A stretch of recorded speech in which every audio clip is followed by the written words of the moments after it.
నియోజకవర్గ అభివృద్ధి కోసమే సీఎం వద్దకు వెళ్లి కండువా కప్పుకున్నాను తప్ప పార్టీ మారే ఉద్దేశం లేదని మాజీ స్పీకర్ పోచారం శ్రీనివాసరెడ్డి అన్నారు. 6 నెలల్లో పెండింగ్ బిల్లులు మంజూరు చేస్తామని హామీ ఇచ్చినా ఇప్పటికీ సగం నిధులే ఇచ్చారని పెదవి విరిచారు. నియోజకవర్గంలో పలు ప్రగతి పనుల కోసం భట్టి, పొంగులేటి సీఎంకి ఎన్నిసార్లు మొరబెట్టుకున్నా ఫలితం లేకపోయిందని పోచారం అన్నారు. కొంతమంది దౌర్భాగ్యులు చేసినటువంటి బాధల వల్ల నేను కొంత నిర్ణయం తీసుకుని మారాల్సి వచ్చింది. ఆ డబుల్ బెడ్రూమ్ బిల్స్ నేను పొంగులేటికి అడిగితే ఇస్తాడు. 2 సార్లు ఫోన్ చేసి ఇస్తాడు. 3ఓసారి ఫోన్ చేస్తే నేను ఢిల్లీలో ఉన్నా, హైదరాబాద్ వచ్చి మాట్లాడుతున్నాడు. హైదరాబాద్ వచ్చి మాట్లాడే ఏంటంటే రవీందర్ రెడ్డి ఓడిపోయాడు కదా, ఆయన ఇదేదని చెప్తున్నాడు. అందుకే ఆపేసిన. ఇక్కడ డబుల్ బెడ్రూమ్ పేమెంట్ ఇచ్చేది ఉంది, నాకు SDF ఫండ్స్ పైసలు ఇచ్చేది ఉంది.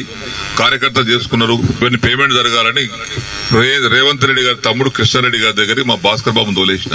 ఆయన ఇచ్చిన సమాధానం ఏంటంటే, భాస్కర్ మీ డాడీ చెప్పుపోయి బీఆర్ఎస్ పార్టీ ఎమ్మెల్యేలకు రూపాయి ఇచ్చేది లేదు, ఒక పని ఇచ్చేది లేదు, మీ డాడీని కండువ కప్పుకోమని ఇస్తాం.